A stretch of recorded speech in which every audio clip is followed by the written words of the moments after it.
The diner smelled of sizzling bacon and fresh coffee, the kind of scent that made locals stop in for breakfast, lunch, or just to escape the heat of the afternoon sun. The old jukebox in the corner hummed faintly, its neon glow mixing with the golden light streaming through dusty blinds. It was just another day in a small town. Or at least it was, until a group of voices broke the easy rhythm of the place. 3 young men in matching green bomber jackets pushed through the door, loud and full of the kind of cocky energy that turns heads. They slapped each other on the back, laughed too hard at their own jokes, and strutted toward the center of the diner like they owned the floor. Near the window sat Alicia. She was 22, with warm brown skin and delicate features framed by a neat bun.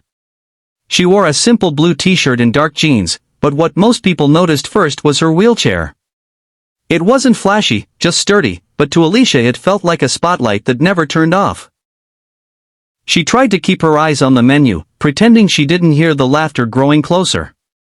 But soon, the mocking started. "Hey, sweetheart," one of the young men drawled, leaning against the booth beside her. "Need a push to the counter? Don't worry, we'll give you the deluxe ride service." The others erupted in laughter, clutching their stomachs as though the line had been the funniest thing they'd ever heard. Alicia's face flushed.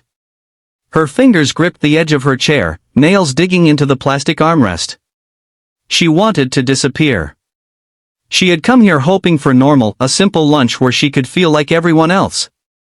But instead, the familiar sting returned. The reminder that to some people, she was nothing more than a joke. Another boy leaned closer, lowering his voice to a cruel whisper. "Bet you get front row parking though, huh?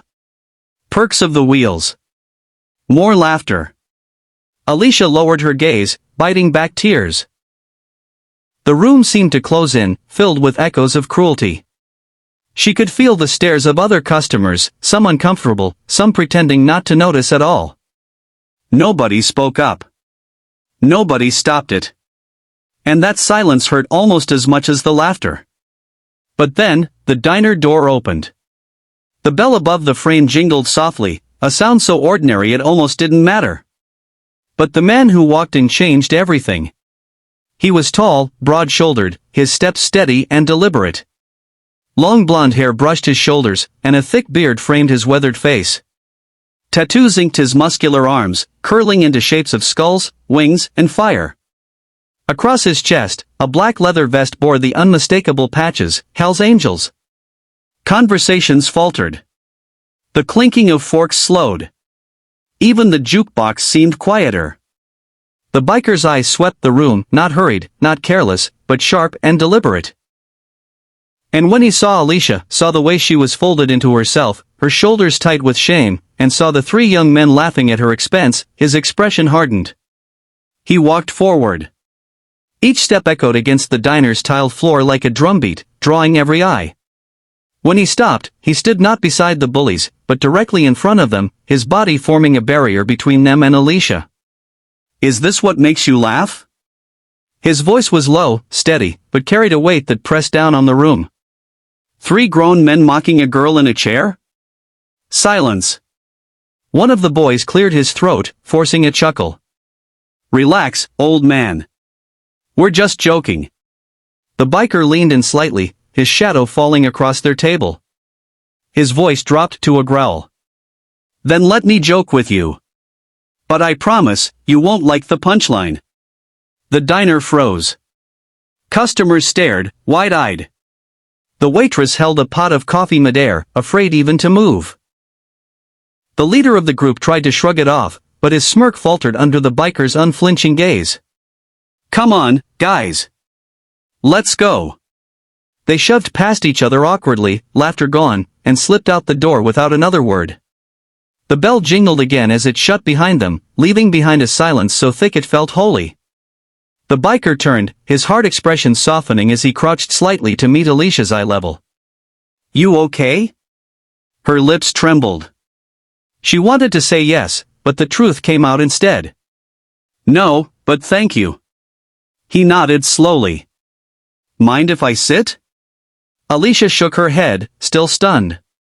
The man pulled out the chair across from her and sat down. His presence was enormous, but his eyes held a gentleness she hadn't expected. My name's Jack, he said. Alicia, she whispered. Jack studied her quietly for a moment. Don't let people like that write your story. You deserve better than their cheap laughs. Alicia blinked back tears. Sometimes it feels like the chair is all anyone sees. Jack leaned back, crossing his arms, tattoos stretching across his skin like stories etched in ink. Then they're blind. I see someone who walked or rolled into this diner alone, knowing people stare, and still sat down. That strength most people don't even understand. For the first time all day, Alicia smiled faintly. The waitress finally moved, setting a steaming mug of coffee in front of Jack. On the house, she whispered, then walked away. Jack sipped it, then leaned forward again. So, tell me.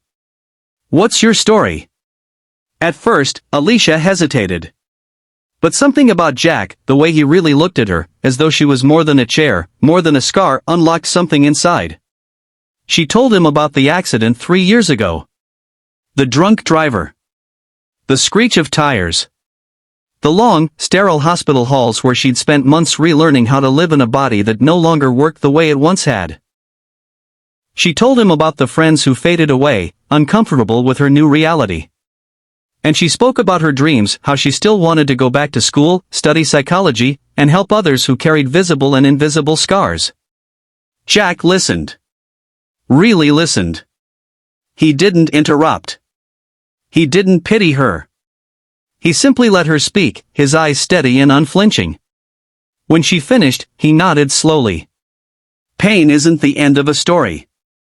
Sometimes, it's the beginning of the most powerful chapter.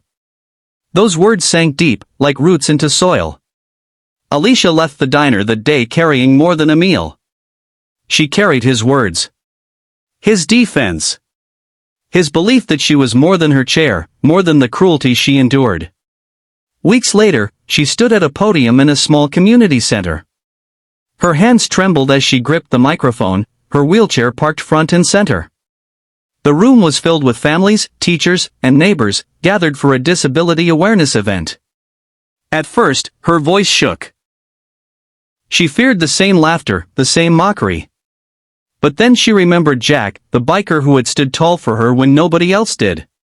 And so she spoke. She spoke about dignity, about resilience, about the truth that everyone deserves respect.